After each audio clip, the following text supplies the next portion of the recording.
Hey everybody, Guan15. Welcome to ARA, History Untold. And today we're just going to talk about what's wrong with ARA History Untold. Because it's a fun game. It's a fun game at its heart.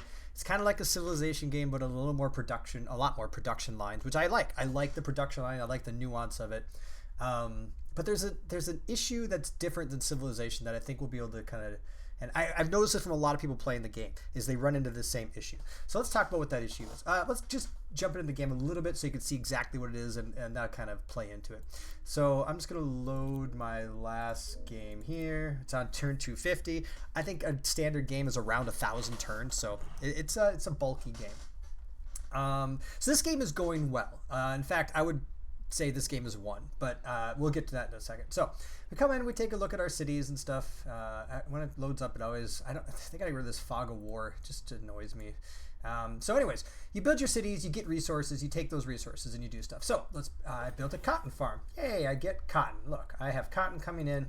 I can put supplies like plows to get myself a little bit more cotton. Now it's 4.6. Put some fertilizer, which I make as well. I take this cotton, bring it on over. I can build a what are these things called when they're upgraded? Weaver. Haven't upgraded this one to the textile or to the tailor yet, but yeah. So I can take the cotton and I build fabric, and I can also throw in some fur to help me build it faster. And then I got fabric. I can take the fabric. I can make garments out of the fabric. And then I take those garments and I can make this fine clothing. And the fine clothing does what? Fine clothing gives me plus 15 city health, plus 15 city happiness, plus 10 prosperity. And that all goes into these amenities over here. You can see they're using fine clothing. If I take it out, these quality of life things will drop. And this quality of life things is the main issue that is driving how you win the game. And it's also the main issue from how you are losing the game at the highest difficulty. So so that's why is that? Let's take a look. Let's go back to the main menu. Exit to main menu. Don't save that. And we'll just go ahead and load up a new game, any game, doesn't matter. First thing is this. Yeah, I know. Also, give me an option not to have this lady talk to me every single time. So I play up here. Grand Duke, King, Emperor. I play up here, right? This is where I like to get the challenge. The first issue is that this text right here is completely wrong. Less bonuses and less friendly AI.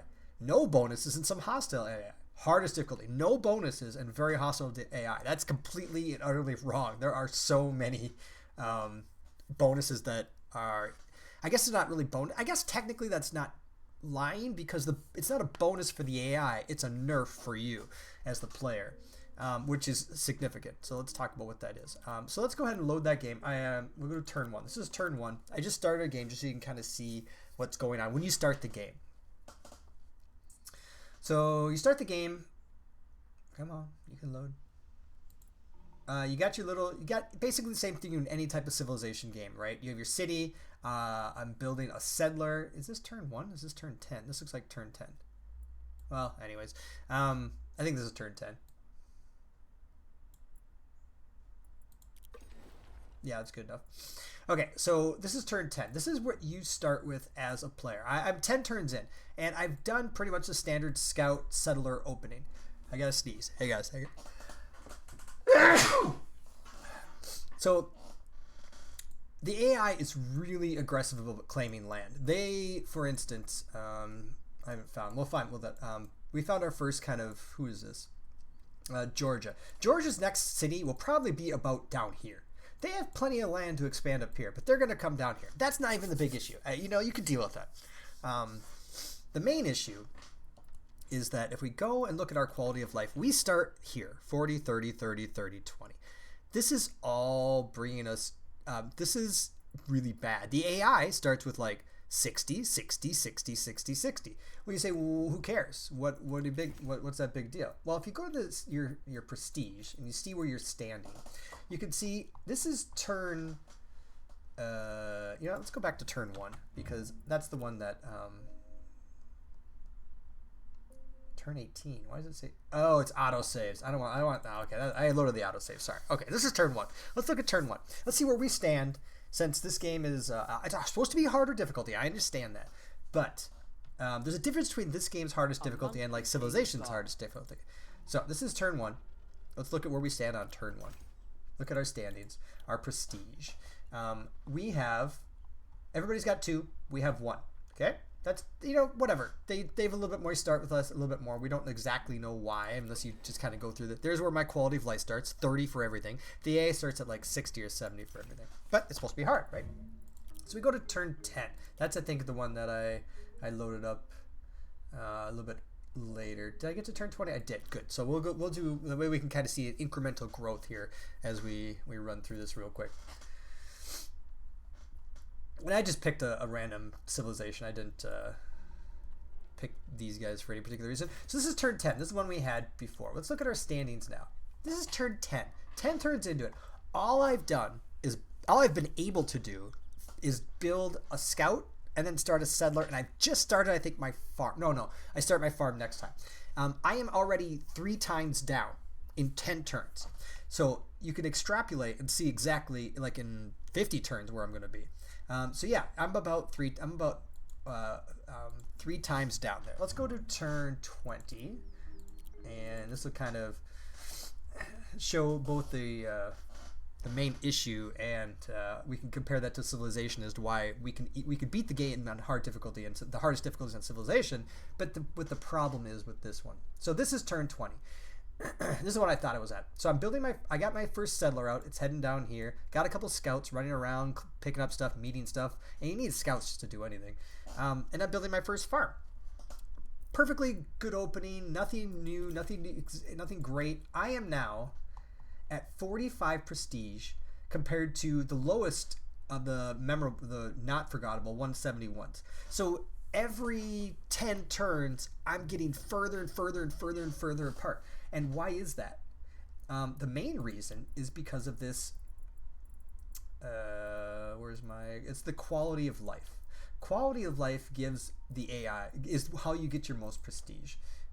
Wish I could there we go. Quality of life is +1.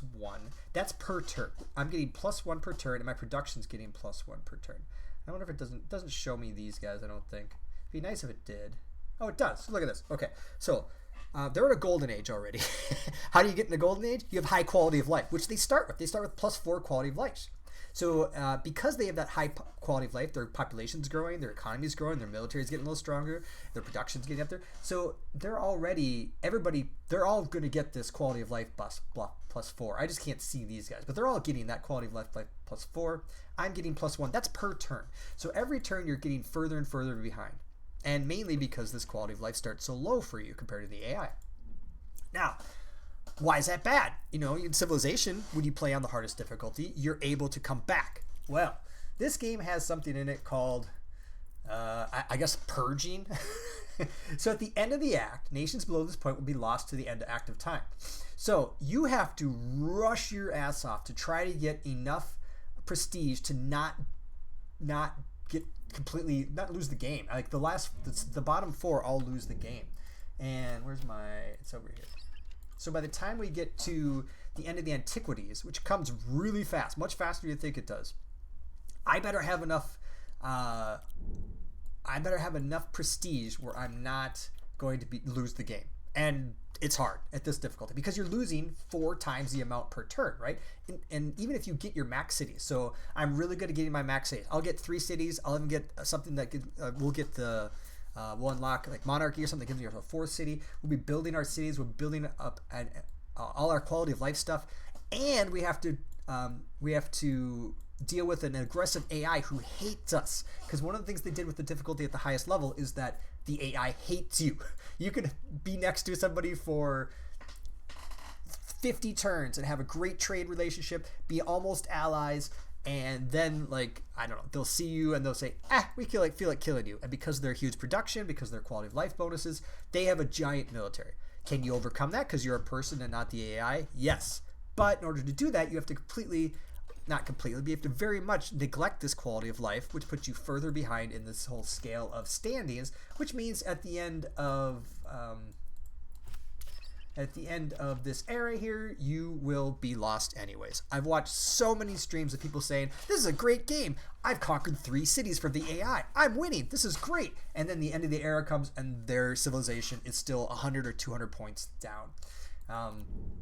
Now they tried to balance that with look, we go back up to tomorrow. Okay, they tried to balance that with just economic strength is you can put your stuff into economic strength, but it has such a low impact, like 1/4 the impact of quality of life, that it doesn't even matter. Military power, same thing. I could put out a bunch of military units, and this might be 2, maybe 3, but by then the quality of life for them will be 6. So you're still going to be lost to the annals of time. And at the highest difficulty as it stands, that quality of life issue is just too hard to get by. Even if you're putting down your max cities and doing everything you can to get your quality of life up, you just can't. There's just nothing you can do about it until you just eventually die. Even if I've seen streams where people have taken over 2 cities or 2 continents, and if it's on a max nations, it doesn't matter because the bottom 4 are lost. So unless you happen to be close to like 7 and 8, and you can target them and try to push yourself up and then completely destroy them, and you're able to get past their military and their super anger AI, then you might have a shot. But that's only half the issue. So let's load turn 250. So let's say you get lucky. This is a game I got lucky. Some of the AI picked on some other. I wasn't really near a whole bunch of people. I think the only person I was really near was these guys. Who are these guys? Whoever they are. Mexico. I was near Mexico and Australia to start. Okay. They are pretty peaceful, so I didn't really have to fight a lot. In fact, if they ever would have, same thing with Russia down here. Russia was pretty peaceful for most. I didn't really come in contact with them till mostly through the game, but that was it. And these guys were my allies, and they kind of fought each other, which helped me a lot. 2 other nations fell off because they were fighting each other. So, and I got to focus completely on my economy and build everything back up. So I actually survived that first culling, right? After the first culling, the game gets ridiculously easy, even on the hardest difficulty. There is literally nothing the AI can do to catch me. Where am I on the tech tree, you ask? Let's take a look. We are here, Act 2 Renaissance. The AI is back here in the medieval. I'm just going to keep outpacing these guys in tech like crazy. And so we still have an entire act to go, and for me, the game is effectively over. They can't do anything. I'm going to my military is already on par with theirs, and I'm about to start out-teching them and get better military. So these guys are going to be lost. Nothing they can do about it. I'm going to be able to go and expand because the AI doesn't really expand that much once it wants to. So I'm going to be able to move into an empire and get more cities and just kind of take over this land if I want to. But honestly, my cities are such high quality of life now because I actually got past that first part that this game is over. I don't even feel like playing into the next era because there's no challenge left. All it is me unlocking stuff and building better units and better equipment until eventually I win. In fact, every game that I've won, once I haven't even really played the Information in Singularity Age because it's just me beelining to the end of the game because it's so far over that it's boring. And I don't know how they fix that other than the fact that they have to make the AI more competitive later, but not too competitive early on. And I'm sure they tried, but as of right now, I'm at a place where it's very frustrating because it's a fun game. I love these kind of production line chains. I got some dye, I got some leather. I'm making paper so that I can make books, right? It's kind of cool. Yeah, I'm putting some wood and some dye into I'm producing paper. What do I do with paper? I can make books. What do I do with books? I can stick them into my cities and give myself additional. What does this give? What do the books give? Come on, it's like knowledge, right? As a supply, yeah. Plus 20 knowledge as an amenity. So right there, it adds plus 20 to my knowledge there. I like the growth factor. I like the expansion. I like the resources. They did so much right, but they just can't figure out what to do with the AI making it difficult as well. I even really like this chart. This chart is great. This is like the best thing I've found in a long time. It tells me how much I'm producing, how much I'm consuming. You know, it'd be really nice, a net. Show me what the net is. So I mean, I could do the quick calculation myself. Sure, my dye is just over it, right? My fish is just over it. I'm losing a little bit of fur, but like one more column here that says your net would be great because then I could see what's negative and be like, oh, I need to focus on that or kind of figure it out. Same thing with the goods I'm producing. I'm producing all these goods because the goods go into stuff too. Like, you know, I want to make glass windows, so I gotta have glass. In order to have glass, I gotta have other stuff. But anyways, it's a fun game. I'm really enjoying it. Unfortunately, I think I've done everything I can until they fix it, because you either die very quickly because of the prestige system, the quality of life system, or you start winning at the early, what are we at? Early medieval? Or we're in the Renaissance. We're in the fucking Renaissance. The AI has barely made it to the high medieval, and I'm just going to start destroying them as we move further and further along. So I don't know. I don't know what they could do. I don't have any constructive criticisms other than to say fix it, please, so I can play more. All right, that's it. Thanks for joining us. This was fun. Maybe if they come back and fix it, we'll do another update. All right.